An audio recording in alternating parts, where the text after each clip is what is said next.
We begin in 1991, the year of the fall of the USSR. The former socialist republics declared their independence, including Ukraine, where, during a referendum, 92.26% of voters are in favor of independence. The following years, numerous agreements are signed to establish a new balance in the states of the former USSR. In 1994, Ukraine, Belarus, and Kazakhstan signed an agreement with Russia, the United States, and the United Kingdom to dismantle their Soviet-era nuclear arsenals still present on their territories. In return, the three nuclear powers commit to guaranteeing respect for the independence, sovereignty, and borders of the three states. 3 years later, Russia and Ukraine agree on the share of the former Soviet Black Sea Fleet. Russia recovers 81.7% of the armaments and the authorization to use the strategic port of Sevastopol until 2017, in exchange for which it will pay Ukraine a total of $2.5 billion over 20 years. 3 days later, a friendship treaty further strengthens the link between the two countries, which commit to mutually respecting borders and territorial integrity. In 2003, Russia and Ukraine also draw closer to Belarus and Kazakhstan to prepare for the creation of a common economic space intended to facilitate trade. From an economic point of view, eastern Ukraine inherits a significant portion of Soviet industry. Its soils are rich in coal and minerals, and its fertile lands make it one of the world's largest producers of, notably, corn, potatoes, wheat, and sunflower seeds. On its side, the Russian economy largely depends on its hydrocarbon exports. The country alone supplies nearly half of the gas consumed in Europe via a network of pipelines that mostly pass through Ukraine. In 2004 in Ukraine, the second round of the presidential elections pits Viktor Yushchenko, a pro-Western supporter, against Viktor Yanukovych, who is pro-Russian. The latter wins, but with strong suspicions of electoral fraud. Massive demonstrations then erupt in Kyiv, and the country's Supreme Court invalidates the result and orders new elections. This time, Yushchenko wins. He then invites a pro-Western policy by moving closer to the European Union and NATO. In response, Russia plays the gas card and begins the construction of a pipeline in the Baltic Sea, allowing Europe to be supplied while bypassing Ukraine, thus reducing the income generated by the transit tax. Moreover, after a disagreement over a gas debt, the Russian company Gazprom ends the preferential rate that Ukraine had enjoyed until then. In April 2008, NATO announces that Ukraine and Georgia will one day be members of the organization, but not immediately, as many countries still oppose it, not wanting to offend Russia or to encourage the two states to implement reforms. During the next winter, after failed negotiations on the gas price, Gazprom cuts its deliveries to Ukraine, impacting the supply in Eastern Europe. Becoming very unpopular, Viktor Yushchenko announces that if he is re-elected, he will end the agreement allowing Russia to use the port of Sevastopol. Finally, the second round of the 2010 elections is between Yulia Tymoshenko and Viktor Yanukovych, who wins. Yanukovych reinstates a pro-Russian policy. He extends by 25 years, thus until 2042, the agreement allowing Russia to use the port of Sevastopol. He signs a free trade agreement with 6 other former USSR countries. He adopts a law that allows regions, here called oblasts, to officially recognize a minority language when it is spoken by more than 10% of the population, which mainly benefits the significant Russian-speaking minority living mainly in the east and south of the country. Then, at the end of 2013, Yanukovych announces that he will not sign an association agreement with the European Union that had been negotiated by his predecessor. In Kyiv, this decision triggers a massive demonstration that quickly degenerates into an uprising. After the death of about 100 people, Yanukovych flees the capital. The Ukrainian parliament, called the Rada, then decides that he is no longer fulfilling his functions and dismisses him. The next day, the Rada votes to repeal the law on minority languages. Although it has not been promulgated by the new power, this provokes the anger of Russian-speaking populations who organize anti-Maidan demonstrations throughout the country. In the autonomous Republic of Crimea, where the population is predominantly Russian-speaking, unidentified armed men, who Vladimir Putin will later acknowledge as Russian soldiers, seize the parliament and the airport of Simferopol. In less than a month, the independence of the Republic of Crimea is proclaimed, and a contested referendum is organized, during which 96.77% of voters express support for joining Russia. Putin then annexes the territory, a move which is widely condemned by the international community. The European Union and the United States impose initial economic sanctions on Russia, and the country is removed from the G8, which becomes the G7. On its side, Ukraine mobilizes its forces to regain control of the east of the country, where pro-Russian revolts turn into armed insurrection.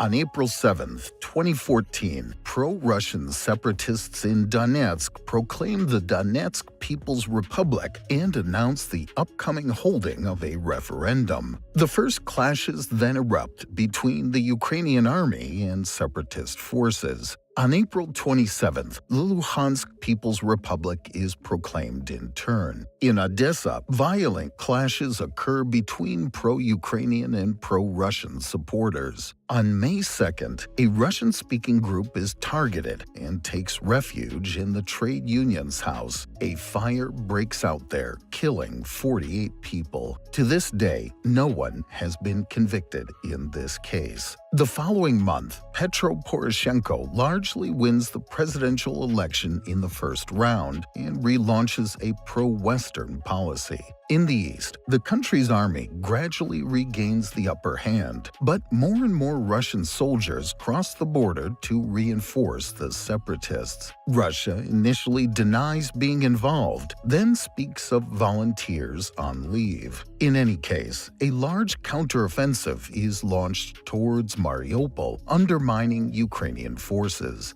After negotiations, a ceasefire is signed, but this fragile truce does not last long, and fighting resumes, notably around the strategic Donetsk International Airport. A new ceasefire is then signed, this time with the support of France and Germany. This one is better respected, and despite numerous incidents, the front line no longer evolves.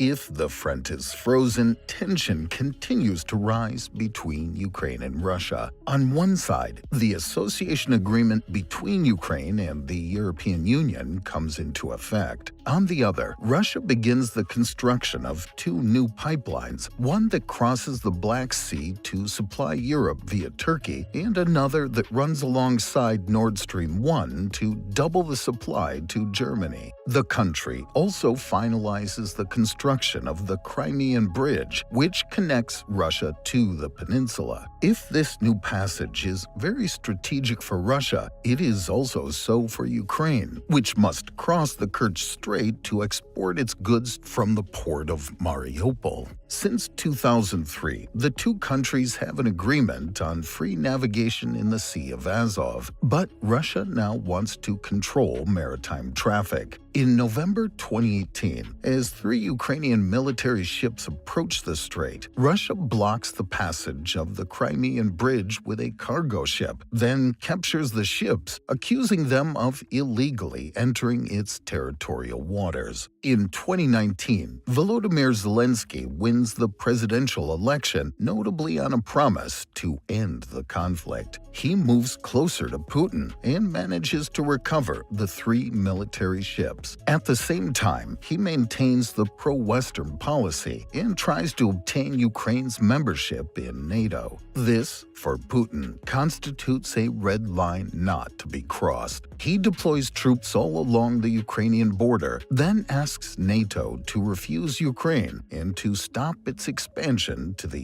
east. NATO responds that a sovereign state can freely choose to join or not the organization. A few days later, Russia sends 30,000 troops to Belarus, officially to conduct joint military exercises there. In total, about 190,000 Russian soldiers are then massed all around Ukraine. On February 21, 2022, Putin delivers a long speech in which he presents his vision of history. He considers Ukraine as historically part of Russian land. He therefore reproaches Vladimir Lenin for having recognized in 1922 the Ukrainian Socialist Republic and for having granted it too much autonomy, decentralizing power. He also criticizes the fact that the USSR gave Ukraine Polish, Hungarian, and Romanian territories during World War II. Then, in 1954, it offered Crimea. After the fall of the USSR, which he calls the catastrophe, he reproaches Ukraine for turning away from its common history with Russia to move closer to the West, and more notably to NATO, which, according to him, forms a threat to Russia by dangerously approaching its borders. Moreover, he accuses Ukraine of being poorly governed, of being plagued by corruption and the far right, and in his words, of organizing the genocide of Russian-speaking populations. That is why he concludes his speech by officially recognizing the 2 separatist republics, with which he signs a treaty of friendship and mutual assistance, allowing him to send troops there. 3 days later, on the morning of February 24th, 2022, Putin delivers a new speech in which he launches what he calls a special military operation, officially intended to disarm and denazify Ukraine. He calls on the Ukrainian army not to resist and threatens any foreign element that wishes to interfere.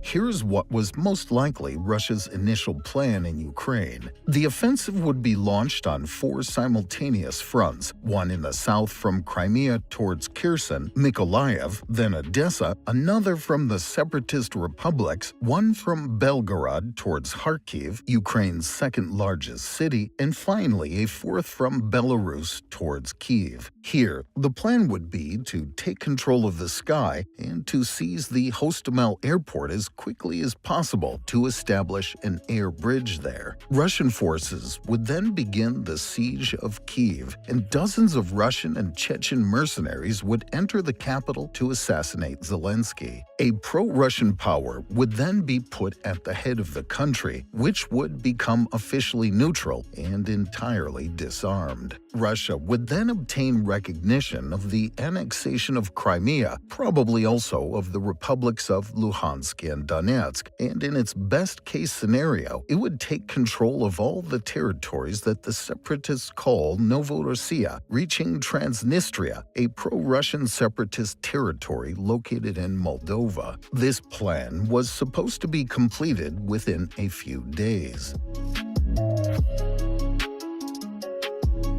On the morning of February 24th, just minutes after Putin's speech, Russia bombs Ukraine's strategic and military installations. 4 offensives are then launched simultaneously. In the north, around 30 Russian helicopters crossed the border over the Dnipro River, then turned towards Hostomel Airport. On site, Ukrainian soldiers have parked trucks on the runway to prevent its use. Upon arrival, they managed to shoot down a helicopter that, by crashing, creates a new obstacle on the runway. After 2 hours of fighting, elite Russian units take control of the airport. But during their retreat, the Ukrainians fire on the runway, rendering it unusable. The 10 or so Russian transport planes en route, with 1,000 to 2,000 soldiers and military equipment, must abort their mission. The Russians who control Hostomel can now only rely on a military column that set out early in the morning, but it advances slowly along the only road linking Chernobyl to Ivankiv, as the bridges have been destroyed. Finally, the column arrives the next morning, and fighting begins on the outskirts of Kyiv. Elsewhere in the country, large cities are under siege, while in the south, Russian troops advance towards Mykolaiv.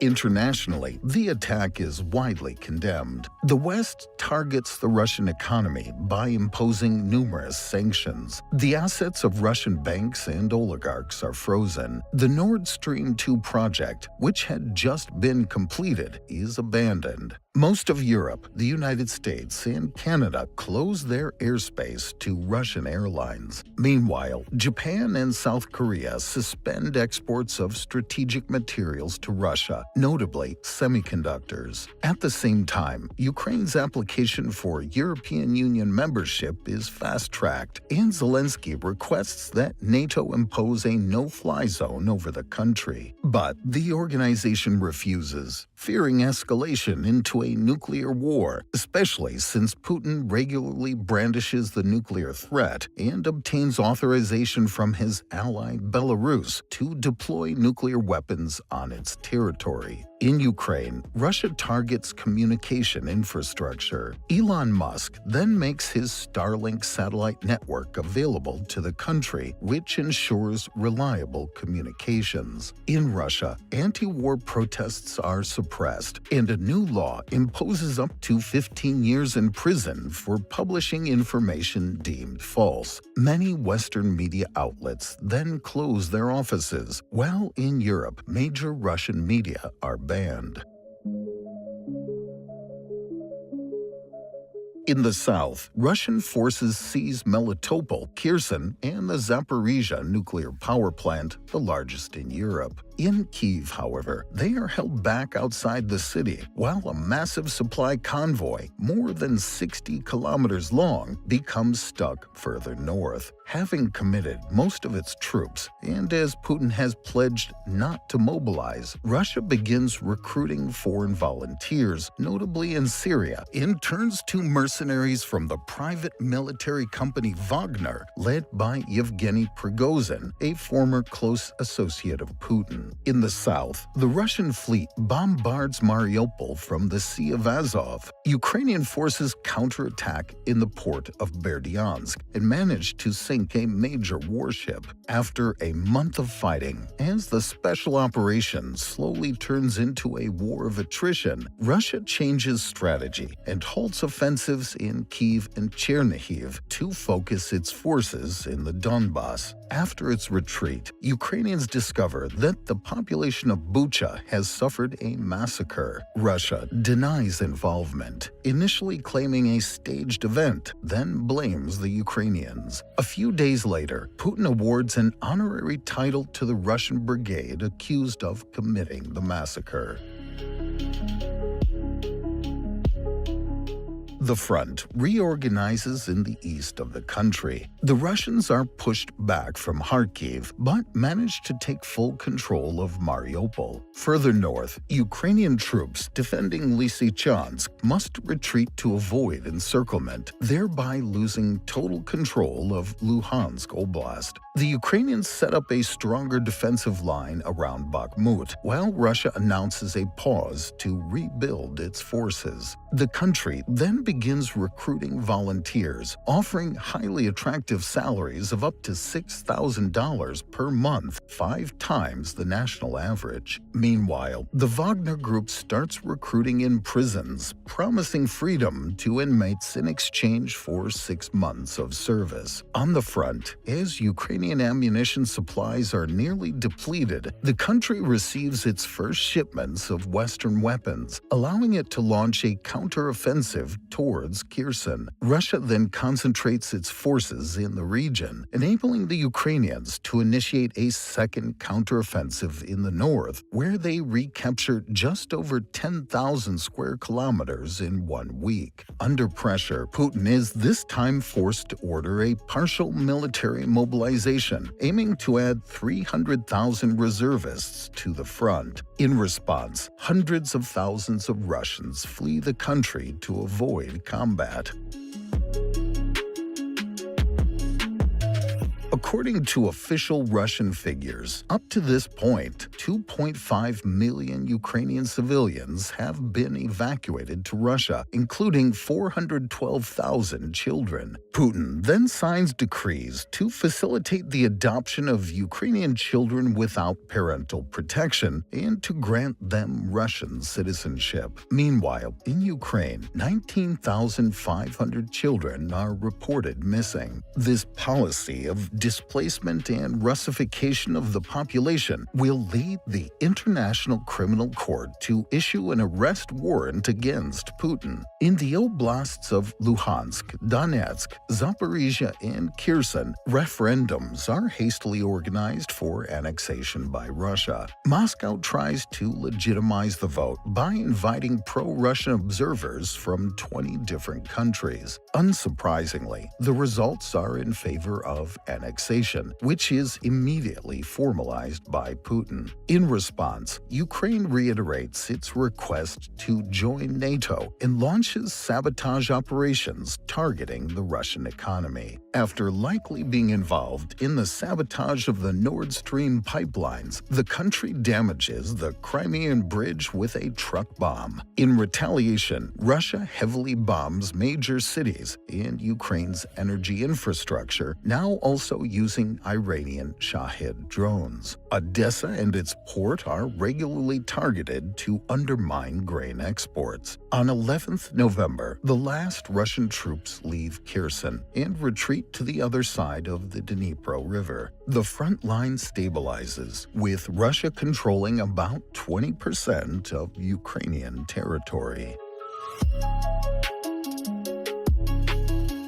On the front, the fiercest fighting takes place in Bakhmut, where Wagner troops attempt to take the city. Prigozhin implements his so-called meat grinder strategy, which consists of sending successive waves of soldiers, knowing that most will not return. But after several months of brutal fighting and the loss of 20,000 men, mostly prisoners, he publicly accuses the regular Russian army's high command of wanting to destroy Wagner. At the end of May 2023, he finally captures Bakhmut, which is left in ruins. A few days later, Ukraine launches a new counteroffensive with the probable objective of reaching the Sea of Azov and thus cutting the Russian-held territory in two. But this time, the front line is much better fortified, with trenches dug on both sides and minefields, making any offensive far more complicated. At the same time, Russian Defense Minister Sergei Shoigu orders Russian volunteers to join the regular army, which also affects Wagner's troops. Outraged, Prigozhin calls on his forces to overthrow the Russian Ministry of Defense. He seizes the headquarters in Rostov-on-Don without a fight and sends his troops towards Moscow. Putin denounces this as treason and promises a harsh response. After mediation by Belarusian President Alexander Lukashenko, Prigozhin halts his troops about 300 kilometers from the capital. It is then agreed that Wagner Wagner fighters can either join the Russian army, retire, or follow Prigozhin to Belarus. On 23 August, the latter dies in the explosion of a private jet flying from Moscow to St. Petersburg.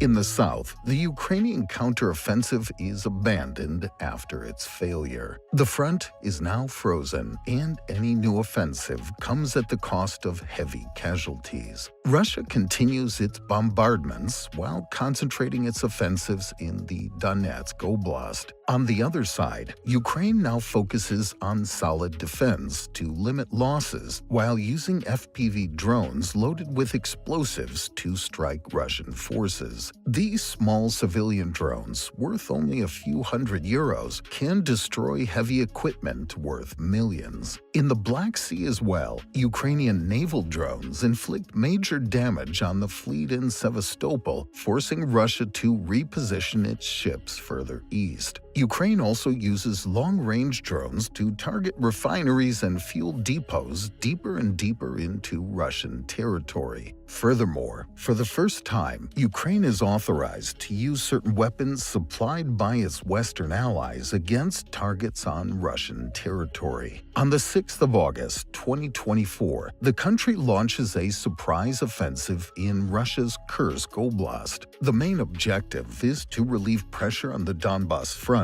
by forcing Russia to redeploy part of its forces. Additionally, controlling Russian territory would be an important asset for Ukraine in future negotiations. In a somewhat difficult spot, Putin calls up 133,000 additional men for military service and receives at least 10,000 soldiers from North Korea who are sent to the front lines. On the 1st of January 2025, Ukraine does not renew the commercial agreement for gas delivery to Europe. Now the country counts on liquefied gas deliveries, notably from U.S. ships in Greek ports, where it is then regasified and distributed through the European network. Donald Trump's return to power changes the game. Very quickly, he shows that his main interest is economic. He halts military aid to Ukraine and organizes a first meeting with Russian representatives in Jeddah, Saudi Arabia, without inviting Ukraine or Europe. Putin then states that he is ready to collaborate with American companies to exploit the country's rare earth elements, including in the territories annexed from Ukraine. Trump, for his part, puts pressure on Zelensky to obtain a deal on the exploitation of Ukraine's mineral resources in exchange for the military and economic aid provided so far. Zelensky replies that he primarily seeks security guarantees. Trump then proposes to take control of the Zaporizhzhia nuclear power plant, claiming that this would deter a new Russian offensive. But Zelensky refuses, stating that he will not cede any territory. At the same time, Russia intensifies its counteroffensive in Kursk and regains full control of the oblast. Meanwhile, as Trump threatens the entire world with increased tariffs, fears of an economic slowdown cause oil prices to drop, severely impacting the Russian economy, which still heavily depends on hydrocarbon sales. At the time of finalizing this text, no ceasefire agreement has been reached, and therefore no direct Russian-Ukrainian negotiations have begun. However, here are the main demands of each side. Russia wants, above all, international recognition of the annexation of Crimea and the 4 oblasts it occupies. The country wants to block any future NATO membership for Ukraine, place limits on the country's future military buildup, up and replace its government. Ukraine, for its part, wants the withdrawal of Russian troops without ceding any territory. The country then seeks solid security guarantees, either through NATO membership or through the deployment of foreign troops on its soil. The United States, for its part, wants above all to obtain economic advantages in the region, whether through the exploitation of minerals, control of nuclear power plants, or the future reconstruction of the 200,000 buildings destroyed or damaged for a total estimated cost of around 500 billion euros. Trump appears willing not to integrate Ukraine into NATO and is reportedly considering recognizing the annexation of Crimea by Russia. After more than 3 years of war, the human and economic toll is heavy on both sides. On the Russian side, although there is no official number, it is estimated that between 100,000 and 250,000 soldiers have been killed on the front, with probably 700,000 wounded. The country's economy is weakened, but is maintained mainly through wartime production and hydrocarbon sales to India and China, with a new pipeline to China being planned. Furthermore, Russia has set up a so-called shadow fleet operated by companies registered in Dubai and sailing under flags of convenience, meaning via countries with lax regulation. This fleet is responsible for discreetly selling Russian oil, sometimes directly from ship to ship in the open sea. Lastly, Russia taps into its sovereign wealth fund to balance its budget and continue financing the war. On the Ukrainian side, according to official figures, since the start of the war, 46,000 soldiers are reported killed and another 380,000 wounded. The UN estimates that a quarter of the country's population is currently displaced or in exile, which represents about 10 million Ukrainians, most of whom are now in Europe. From a geopolitical perspective, Ukraine is more than ever oriented towards the West. Negotiations are currently underway for its accession into the European Union, while NATO membership appears unlikely. However, the war has accelerated NATO's expansion, with Sweden and Finland, once neutral countries, now having joined the alliance.